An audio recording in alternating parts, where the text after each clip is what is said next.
Hello दोस्तों, स्वागत है आप सभी के अपने चैनल आर के एक्सपर्ट क्लासेस में। तो यदि आप भी 21 नवंबर को मैथ यानी गणित का सेंटअप परीक्षा देने वाले हैं तो अभी की इस क्लास में हम लोग क्लास 10th के लिए मैथ के क्वेश्चन पेपर देखेंगे 21 नवंबर सेंटअप परीक्षा के लिए। तो आप लोग इस क्लास में अंत तक बने रहिएगा। सेकेंडरी सेंटअप एग्जामिनेशन 2025 ये मैथ यानी गणित का क्वेश्चन पेपर है 21 नवंबर सेंटअप परीक्षा के लिए। तो मैथ का विषय कोड 110 रहेगा और सभी का सेट कोड ए रहेगा। पूर्णांक 100 रहेगा क्योंकि 100 नंबर का एग्जाम होगा। सेंटअप परीक्षा मैथ का पूरे 100 नंबर का एग्जाम होगा। समय 3 घंटा 15 मिनट का मिलेगा और सेंटअप परीक्षा में पूरा सिलेबस से क्वेश्चन पूछा जाएगा।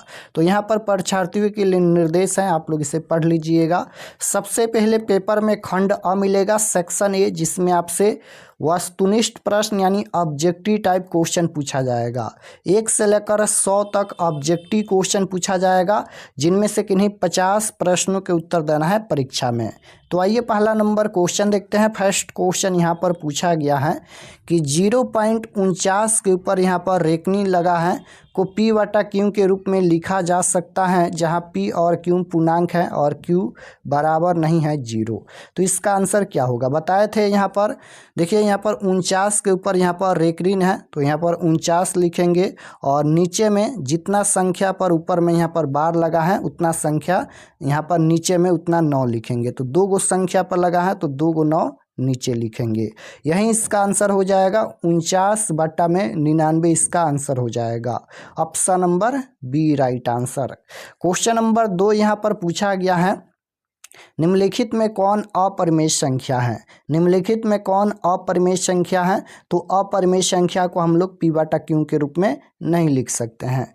रूट 49 का वर्गमूल 7 होता है तो ये रूट से बाहर हो जाएगा, तो इसे P बटा Q के रूप में लिखा जा सकता है। तो यह एक परिमेय संख्या है।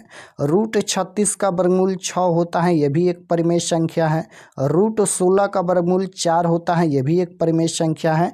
लेकिन रूट 27 का वर्गमूल पूर्ण रूप से नहीं निकलेगा, तो रूट 27 एक अपरिमेय संख्या है।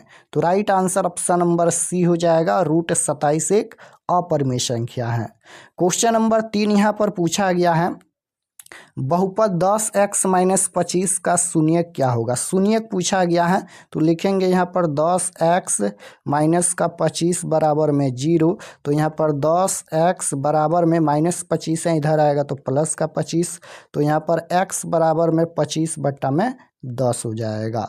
तो यहाँ पर 5 से कटाएंगे तो 50 25 हो जाएगा, 5 दूना 10 हो जाएगा, यानी 5 बट्टा में 2 इसका राइट आंसर आएगा। ऑप्शन नंबर ए में दिया गया है, ऑप्शन नंबर ए राइट आंसर हो जाएगा। ये सभी क्वेश्चन आप लोग बनाने का प्रयास कीजिएगा, प्रैक्टिस कीजिएगा, क्योंकि इसी प्रकार से आपके फाइनल परीक्षा में भी क्वेश्चन पूछा जाएगा। तो आप लोग ये सभी क्वेश्चन जरूर बनाइएगा। क्वेश्चन नंबर 4 पूछा गया है कि बहुपद का घात क्या होगा। यहाँ पर ये द्विघात बहुपद दिया गया है, इसका घात क्या होगा। तो जो अधिकतम पावर होता है वही इसका घात होता है। तो देखिए यहाँ पर 3x² है, यहाँ पर पावर कितना है 2 है, तो यही अधिकतम पावर है, तो यही घात हो जाएगा। Option number B right answer हो जाएगा, यहाँ पर इसका घात 2 है। क्वेश्चन नंबर 5 पूछा गया है, यहाँ पर निम्नलिखित में कौन द्विघात समीकरण है। द्विघात समीकरण पूछा गया है तो यहाँ पर रूट एक्स यहाँ पर क्यों है, तो ये तीनों नहीं होगा। ऑप्शन नंबर सी राइट आंसर हो जाएगा। यह एक द्विघात समीकरण है, यानी जिसका पावर 2 हो वही द्विघात समीकरण होगा। क्वेश्चन नंबर 6 पूछा गया है, यहाँ पर यदि P तथा Q अभाज्य संख्याएं हैं तो P Q और यहाँ पर p² Q का मौसा क्या होगा। मौसा पूछा गया है तो जो दोनों में कॉमन होता है वही इसका मौसा होता है। यहाँ पर p के पावर 3 है, यहाँ पर p के पावर 2 है, तो कॉमन क्या होगा, p के पावर 2 कॉमन होगा। और यहाँ पर q है, इसमें भी q है, तो यहाँ पर कॉमन q होगा। तो p² Q option number B में दिया गया है, option number B right answer होगा। क्वेश्चन नंबर 7 यहाँ पर पूछा गया है कि साइन 90 डिग्री माइनस थीटा और माइनस कॉस थीटा बराबर क्या होगा। यहाँ पर साइन 90 डिग्री माइनस थीटा है और माइनस में कॉस थीटा है, तो इसका वैल्यू पूछा गया है। तो साइन 90 डिग्री माइनस थीटा बराबर फार्मूला क्या होता है, कॉस थीटा होता है, और यहाँ पर माइनस है माइनस में कॉस थीटा दिया गया है, तो cos theta minus cos theta बराबर में क्या हो जाएगा, 0 हो जाएगा। ऑप्शन नंबर सी में दिया गया है, राइट आंसर सी होगा। क्वेश्चन नंबर 8 देखिए पूछा गया है कि यदि ए बराबर इतना दिया गया है, बी बराबर दिया गया है, सी बराबर तथा ए कोमा बी सी का लॉसा इतना दिया गया है, तो एन बराबर क्या होगा, एन का वैल्यू पूछा गया है। तो यहाँ पर देखिएगा कि 3 के पावर में एन है, 3 के पावर एन है, और यहाँ पर 3 के पावर में 2 है, यानी एन के जगह पर कितना दिया गया है, 2 दिया गया है, तो एन का वैल्यू 2 होगा। ऑप्शन नंबर सी राइट आंसर हो जाएगा। क्वेश्चन नंबर 9 देखिए पूछा गया है कि दो अपरिमेय संख्याओं, यहाँ पर ये अपरिमेय संख्या दिया गया है, दो अपरिमेय संख्या, इसका गुणनफल क्या होगा, तो इसका गुणनफल एक परिमेय संख्या में बदल जाएगा। Right answer option number A होगा। क्वेश्चन नंबर 10 पूछा गया है कि द्विघात बहुपद दिया गया है, इसका शून्यक क्या होगा, तो इसका शून्यक निकालेंगे, फैक्टर करेंगे, गुणनखंड विधि से शून्यक निकालिए, या फिर द्विघात समीकरण के सूत्र होता है उससे शून्यक निकालेंगे, तो इसका आंसर आ जाएगा 2, -6। ऑप्शन नंबर सी राइट आंसर होगा। क्वेश्चन नंबर 11 पूछा गया है, यदि किसी द्विघात बहुपद px बराबर दिया गया है, यहाँ पर ये द्विघात समीकरण के शून्यक अल्फा बीटा हो, तो अल्फा प्लस बीटा बराबर क्या होगा। अल्फा प्लस बीटा का वैल्यू पूछा गया है, तो अल्फा प्लस बीटा बराबर फार्मूला होता है -b/a। माइनस बी की जगह पर देखिएगा तो माइनस का 7 दिया गया है, तो माइनस माइनस ये प्लस का 7 हो जाएगा, और ए की जगह पर देखिएगा तो 6 दिया गया है, तो 7/6 ऑप्शन नंबर ए में दिया गया है। ऑप्शन नंबर ए राइट आंसर होगा। क्वेश्चन नंबर 12 देखिए पूछा गया है, यदि बहुपद x² plus ax plus b के शून्यक बराबर हैं परंतु विपरीत चिन्ह के हो, तब a का वैल्यू क्या होगा, तो a का वैल्यू यहाँ पर 1 हो जाएगा। ऑप्शन नंबर ए राइट आंसर। क्वेश्चन नंबर 13 पूछा गया है कि निम्नलिखित में कौन द्विघात बहुपद हैं जिनके शून्यक 0 और 5 हैं। यहाँ पर शून्यक दिया गया है 0 और 5, तो मान लीजिए ये अल्फा है और ये बीटा है, दो शून्यक दिया गया है, तो द्विघात बहुपद पूछा गया है। द्विघात बहुपद का फार्मूला होता है x² माइनस अल्फ़ा प्लस में बीटा इंटू में x plus alpha into beta, ये द्विघात बहुपद का फार्मूला होता है। तो अल्फ़ा प्लस बीटा निकालेंगे तो 0 5 करेंगे तो अल्फ़ा प्लस बीटा का वैल्यू आ जाएगा 5, और अल्फ़ा इंटू बीटा यानी 0 में 5 से गुना करेंगे तो 0, ये अल्फ़ा प्लस बीटा का वैल्यू है, और ये अल्फ़ा इंटू बीटा का वैल्यू है। तो x² माइनस का अल्फ़ा प्लस बीटा का वैल्यू 5 है, तो 5 हो जाएगा। 5 में x से गुना करेंगे तो 5x हो जाएगा, और यहाँ पर प्लस में अल्फ़ा इंटू बीटा का वैल्यू यहाँ पर 0 है, तो यही इसका आंसर हो जाएगा। ऑप्शन नंबर यहाँ पर सी में दिया गया है, right answer option number C होगा। क्वेश्चन नंबर देखिए यहाँ पर 14 पूछा गया है। 14 नंबर क्वेश्चन है कि ए का मान जिसके लिए समीकरण निकाय का कोई हल नहीं है, तो ए का वैल्यू पूछा गया है, कोई हल नहीं है, ये समीकरण का कोई हल नहीं है। तो फार्मूला क्या होता है, अगर a1/a2 बराबर होता है b1/b2 के, लेकिन बराबर होता है b1/b2 के, लेकिन बराबर नहीं होता है c1/c2 के, तब इसका कोई हल नहीं होता है। तो इसी फार्मूला से a का वैल्यू निकालिए, a1 के जगह पर a रख दीजिए, उसके बाद यहाँ पर a2 के जगह पर देखिए तो 2 रख दीजिए, बराबर b1 के जगह पर यहाँ पर 10 रख दीजिए, b2 के जगह पर यहाँ पर 5 रख दीजिए। अब बस a का वैल्यू बताना है तो गुना कर लीजिए, यहाँ पर 5 में a से गुना करेंगे तो ये 5 हो जाएगा, और बराबर में यहाँ पर 10 दूना 20 हो जाएगा। तो a बराबर में 20 बट्टा में यहाँ पर 5 हो जाएगा, तो 5 चौका 20, a बराबर में 4 आएगा। ए का वैल्यू कितना आएगा, 4 आएगा, प्लस का 4 ऑप्शन नंबर डी में दिया गया है, राइट आंसर डी होगा। क्वेश्चन नंबर 15 देखिए, इसका मूल बताना है, तो इसका राइट आंसर हो जाएगा ऑप्शन नंबर सी -4 इसका मूल होगा। क्वेश्चन नंबर 16 पूछा गया है, इसका विवेचक क्या होगा, तो विवेचक का फार्मूला होता है d बराबर b² - 4ac। विवेचक या विविधकर का फार्मूला क्या होता है, d बराबर में b² - 4ac। b के जगह पर 10 है, 10 का स्क्वायर 100 हो जाएगा, माइनस का 4 गुना a के जगह पर यहाँ पर 3 रूट में 3 दिया गया है और सी के जगह पर रूट में 3 दिया गया है। तो यहाँ पर 100 हो जाएगा और माइनस का यहाँ पर गुना करेंगे सबसे पहले से। तो ये रूट 3 करेंगे तो ये 3 हो जाएगा और 3 में 3 से गुना करेंगे तो ये हो जाएगा 9 और 9 में 4 से गुना करेंगे तो 36 हो जाएगा। 100 में से 36 घटाएंगे तो 64 हो जाएगा। ऑप्शन नंबर सी में दिया गया है। आप लोग ये सभी क्वेश्चन बनाइएगा। क्वेश्चन नंबर 17 देखिए, यहाँ पर 234 के अभाज्य गुणनखंड में 3 का घातांक पूछा गया है। तो यहाँ पर 234 का अभाज्य गुणनखंड करिए और 3 देखिए कि कितना बार आ रहा है, वहीं इसका आंसर हो जाएगा 2। क्वेश्चन नंबर 18 देखिए, एक द्विघात बहुपद के शून्यकों का योग तथा गुणनफल दिया गया है तो बहुपद क्या होगा। यहाँ पर ये योगफल और गुणनफल दिया गया है, शून्यक नहीं दिया गया है। तो x square minus alpha plus beta formula होता है। तो यहाँ पर अल्फा प्लस बीटा शून्यकों का योगफल यहाँ पर -3 दिया गया है। तो माइनस माइनस ये प्लस का 3 हो जाएगा। 3 में x से गुना करेंगे तो 3x हो जाएगा और प्लस अल्फा इंटू बीटा होता है। अल्फा इंटू बीटा का वैल्यू 2 दिया गया है तो 2 हो जाएगा। यही इसका आंसर होगा। ऑप्शन नंबर बी में दिया गया है x square plus 3x plus 2। Option number B right answer. Question number 19 पूछा गया। 19 नंबर क्वेश्चन है कि एक घात वाला बहुपद कहलाता है। तो एक घात वाला बहुपद क्या कहलाता है, तो याद रखिएगा, एक घात वाला बहुपद रैखिक बहुपद कहलाता है, 2 घात वाला बहुपद द्विघात बहुपद कहलाता है और 3 घात वाला बहुपद त्रिघात बहुपद कहलाता है। तो राइट आंसर ऑप्शन नंबर सी हो जाएगा। एक घात वाला बहुपद रैखिक बहुपद कहलाता है। क्वेश्चन नंबर 20 पूछा गया है, निम्नलिखित में कौन त्रिघात बहुपद का व्यापक रूप है। त्रिघात बहुपद का व्यापक रूप पूछा गया है जिसका घात यहाँ पर 3 होना चाहिए। तो ऑप्शन नंबर सी को देखिएगा, x³ plus bx square plus cx plus d ये त्रिघात बहुपद का व्यापक रूप है। तो राइट आंसर ऑप्शन नंबर सी हो जाएगा। ये ऑप्शन ए द्विघात बहुपद का व्यापक रूप है, ये 4 है तो ये चतुर्थ बहुपद हो जाएगा।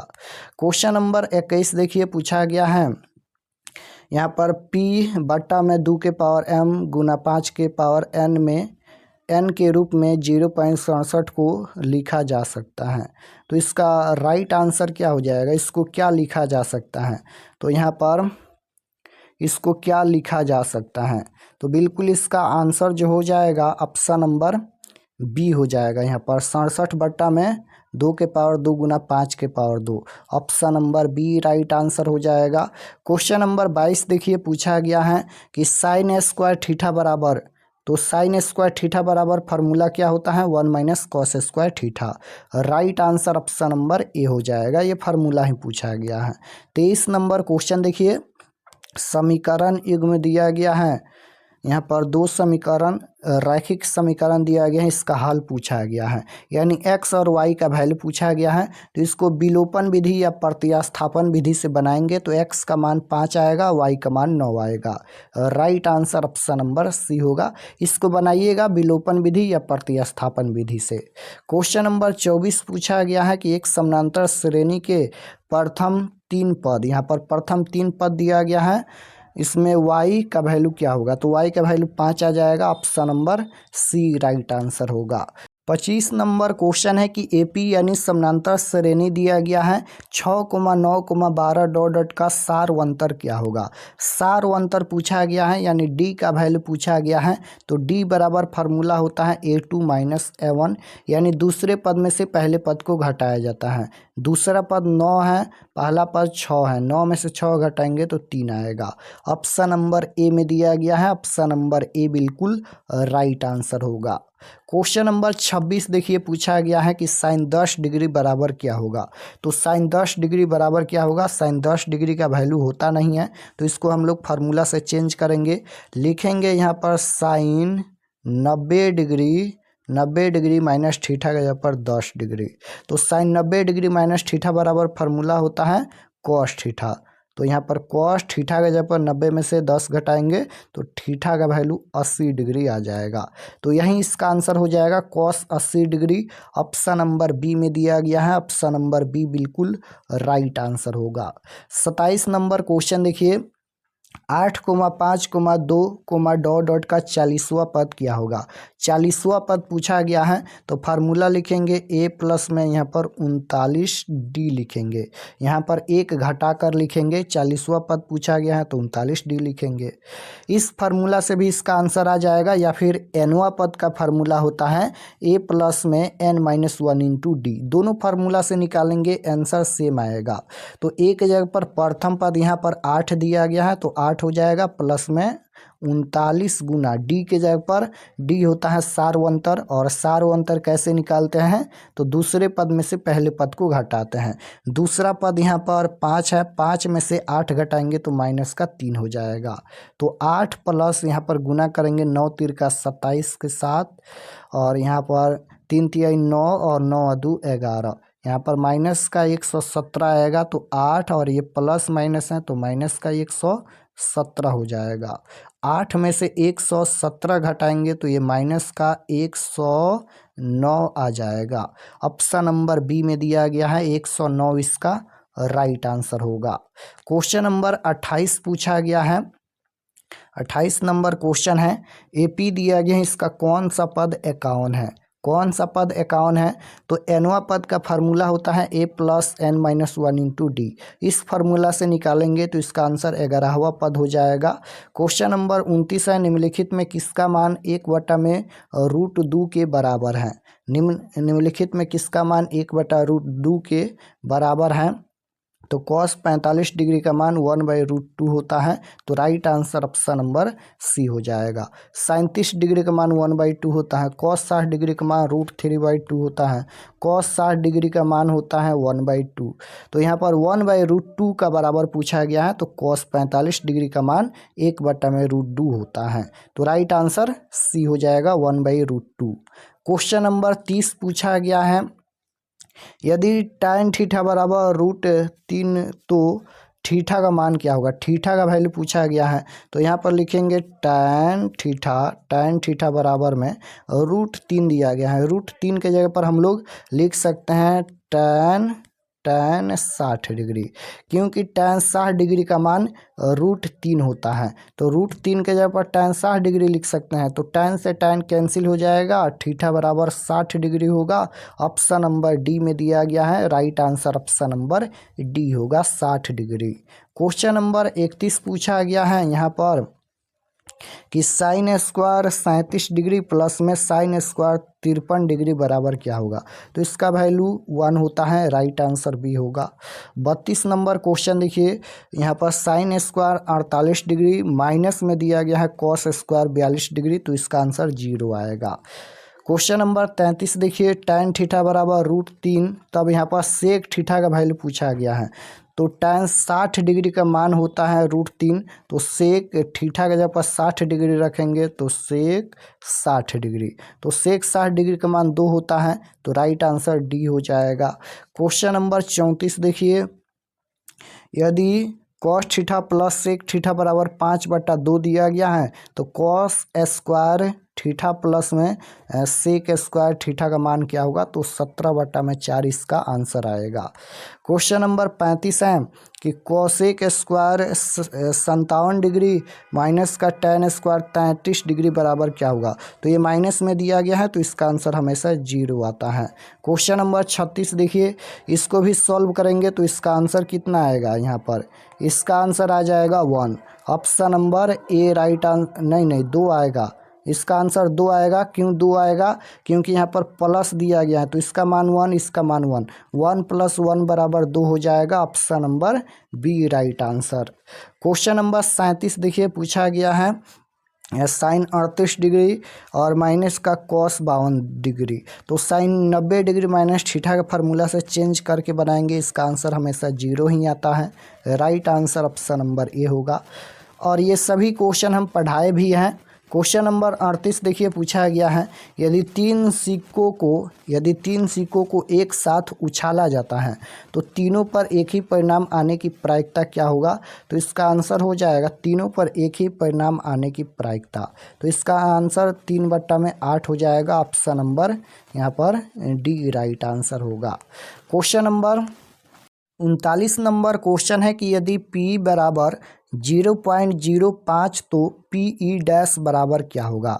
यहाँ पर पी ई डैश बराबर पूछा गया है तो निश्चित घटना की प्रायिकता 1 होता है, तो 1 में से हम लोग घटाएंगे 0.05 को, तो घटाएंगे तो यहाँ पर 0.95 आ जाएगा।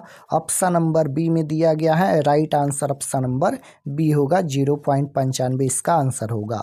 निश्चित घटना की प्रायिकता 1 होता है, प्रायिकता का अधिकतम मान 1 ही होता है और असंभव घटना की प्रायिकता 0 होता है। 40 नंबर क्वेश्चन देखिएगा, पूछा गया है कि साइन स्क्वायर थीटा माइनस 1 बट्टा में कॉस स्क्वायर थीटा बराबर क्या होगा। ऊपर में यहाँ पर साइन स्क्वायर थीटा माइनस 1 है, तो साइन स्क्वायर थीटा माइनस 1 बराबर फार्मूला होता है कॉस स्क्वायर थीटा। तो साइन स्क्वायर थीटा माइनस 1 के जगह पर कॉस स्क्वायर थीटा लिखेंगे और नीचे में भी यहाँ पर कॉस स्क्वायर थीटा दिया गया है, दोनों सेम है, कटेगा तो 1 इसका आंसर होगा। ऑप्शन नंबर डी में दिया गया है, right answer option number D होगा 1। क्वेश्चन नंबर 41 देखिए, पूछा गया है कि एक थैले में 7 लाल, 8 हरा और 5 सफ़ेद गेंद है। एक गेंद यादृच्छिक निकाला जाता है तो इसके 9 लाल और 9 ही सफ़ेद होने की प्रायिकता क्या होगी। तो 9 लाल और 9 ही सफ़ेद होने की प्रायिकता, तो दोनों को छोड़कर 8 यहाँ पर हरा है तो ऊपर में यहाँ पर 8 हो जाएगा, नीचे में तीनों को जोड़ेंगे तो ये 7 दूना 14 15 और 15 5 20, नीचे में 20 हो जाएगा। 2 से कटाएंगे 4, 2 से कटाएंगे 10, 2 से कटाएंगे 2 दूना 4, 2 पचे 10, 2/5 इसका आंसर आएगा। ऑप्शन नंबर सी में दिया गया है, ऑप्शन नंबर सी राइट आंसर। क्वेश्चन नंबर 42 देखिए, पूछा गया है यदि कॉस थीटा बराबर ए बट्टा बी हो तो साइन थीटा बराबर क्या होगा। साइन थीटा बराबर फार्मूला होता है लंब बटा कोण, पी बट्टा में एच होता है, और कॉस थीटा बराबर आधार बटा कोण होता है, यानी बी बट्टा में एच होता है। बी के जगह पर यहाँ पर ए दिया गया है, एच के जगह पर बी दिया गया है, तो पी का वैल्यू निकालना है। पी बराबर फार्मूला होता है कोण स्क्वायर माइनस लंब स्क्वायर, कोण के जगह पर बी दिया गया है तो बी स्क्वायर, माइनस लंब के जगह पर ए दिया गया है तो ए स्क्वायर, पी का value root under B square minus A square होगा। तो पी बट्टा एच है, पी की जगह पर क्या लिखेंगे, root under B square minus का ए स्क्वायर लिखेंगे, और नीचे में एच के जगह पर यहाँ पर बी दिया गया है तो एच के जगह पर बी हो जाएगा। तो यही इसका आंसर हो जाएगा, root under B square minus A square बट्टा में बी। ऑप्शन नंबर बी में दिया गया है, right answer option number B होगा।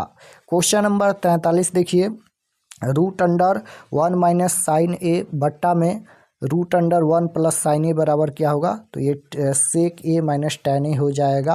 क्वेश्चन नंबर 44 देखिए, यहाँ पर tan 30 degree, sine 30 degree, cot 60 degree, cosec 30 degree बराबर क्या होगा। सभी का वैल्यू रखिए।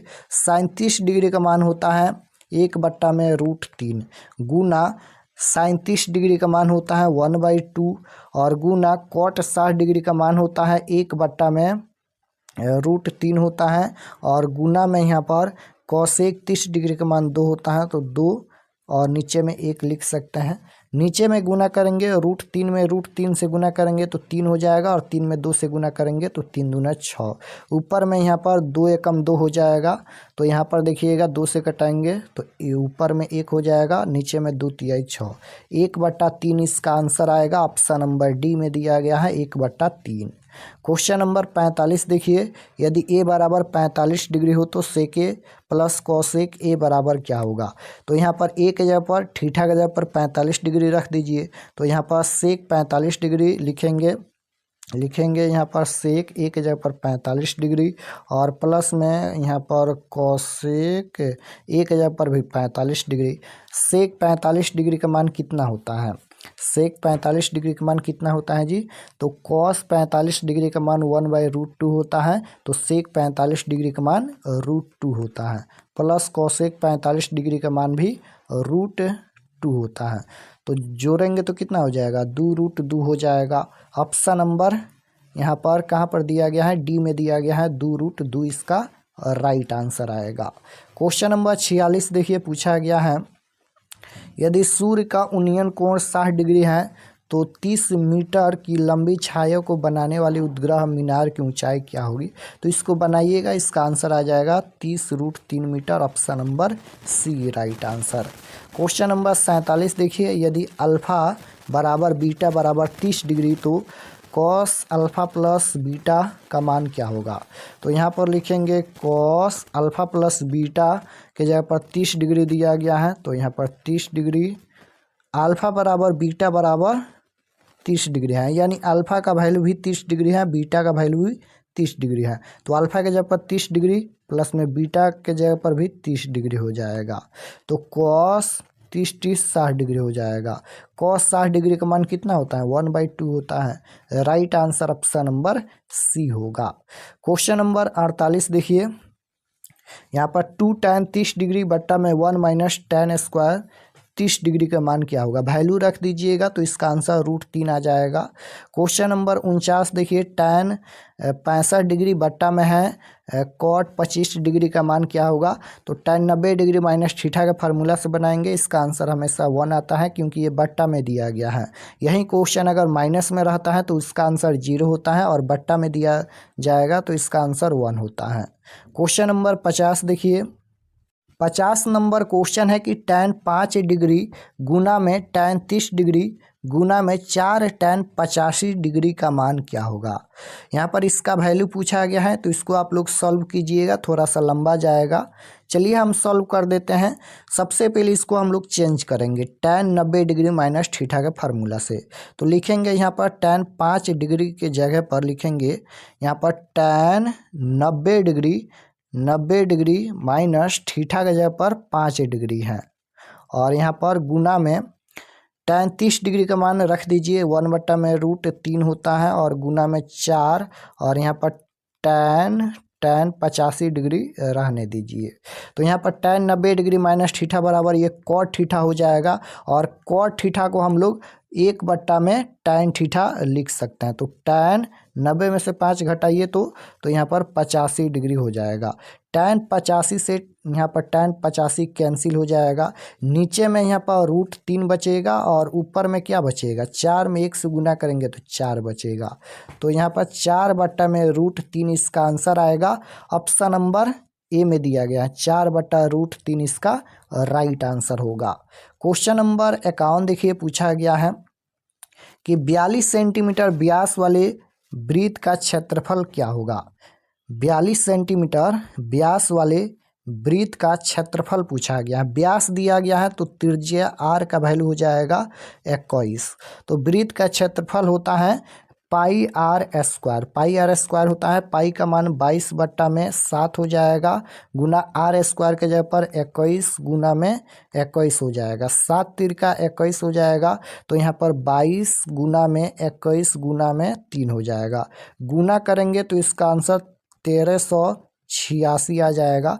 तो right answer option number B होगा, 1386 सेंटीमीटर स्क्वायर। क्वेश्चन नंबर 52 देखिए, पूछा गया है कि दो वृत्तों की त्रिज्याओं का अनुपात 4:3 है। दो वृत्तों की त्रिज्याओं का अनुपात 4:3 है, तो उनके क्षेत्रफलों का अनुपात क्या होगा। यहाँ पर क्षेत्रफलों का अनुपात पूछा गया है, तो याद रखिएगा जब भी क्षेत्रफल का अनुपात पूछा जाएगा तो अनुपात को हम लोग स्क्वायर कर देंगे। तो 4 का स्क्वायर 16 हो जाएगा, अनुपात 3 का स्क्वायर यहाँ पर 9 हो जाएगा। 16:9 इसका राइट आंसर होगा, ऑप्शन नंबर सी में दिया गया है। जब भी क्षेत्रफल का अनुपात पूछा जाएगा तो स्क्वायर करेंगे, और त्रिज्या का अनुपात पूछा जाएगा तो रूट लगाएंगे। त्रिज्या का अनुपात पूछा जाएगा तो रूट लगाएंगे, क्षेत्रफल का अनुपात पूछा जाएगा तो स्क्वायर करेंगे। दोनों आप लोग ध्यान दीजिएगा। तो इस क्लास में हम लोग 52 क्वेश्चन देखे हैं। आपके परीक्षा में 50 क्वेश्चन का ही आंसर देना है, आप लोग बना लीजिएगा, और क्वेश्चन हम लोग नेक्स्ट क्लास में देखेंगे। तो अगर आप लोग चैनल पर नए होंगे तो चैनल को ज़रूर सब्सक्राइब कर लीजिएगा, ताकि आने वाले नेक्स्ट क्लास आपके पास ज़रूर पहुँचे, और अपने दोस्तों के पास भी शेयर कीजिएगा इस क्लास को। और यहाँ पर हम क्वेश्चन जितना भी बताए हैं आप लोग इसको प्रैक्टिस कीजिएगा, क्योंकि इसी प्रकार से आपके फाइनल परीक्षा में भी क्वेश्चन पूछा जाएगा। तो चलिए हम आपको बताते हैं कि आप लोग क्वेश्चन पेपर ऑब्जेक्टिव सब्जेक्टिव कैसे डाउनलोड कर सकते हैं। तो objective subjective question answer download करने के लिए गूगल पर चले आना है, और आपको सर्च करना है RKExpertstudy.com। इसी प्रकार से आपको गूगल में सर्च करना है। ध्यान से देखिए, आपको गूगल में सर्च करना है RKExpertStudy.com। यहाँ पर बीच में स्पेस नहीं देना है। इसी प्रकार से सेम यहाँ पर सर्च करना है RKExpertStudy.com, यानी RKExpertStudy.com। इसी प्रकार से सेम आपको गूगल पर सर्च करना है। तो जैसे ही सर्च करेंगे तो आपके सामने इस प्रकार से यहाँ पर देखिए इस प्रकार से पेज आएगा। तो नीचे आना है क्लास 10th के सेक्शन में। तो यहाँ पर देखिएगा तो ये क्लास 10th का सेक्शन है और इसमें आपको सभी सब्जेक्ट का क्वेश्चन पेपर मिल जाएगा। जैसे मैथ का देखना है तो इस पर आप लोग क्लिक कीजिए, सोशल साइंस, साइंस, सभी सब्जेक्ट का इसमें क्वेश्चन पेपर मिलेगा। तो इस पर क्लिक करके आप लोग मैथ का क्वेश्चन पेपर देख सकते हैं। इस पर क्लिक करके सोशल साइंस, साइंस का क्वेश्चन पेपर देख सकते हैं। सभी सब्जेक्ट का क्वेश्चन पेपर इसमें अपडेट किया जाएगा। जो भी सब्जेक्ट का देखना है क्लिक करके आप लोग क्वेश्चन आंसर देख सकते हैं।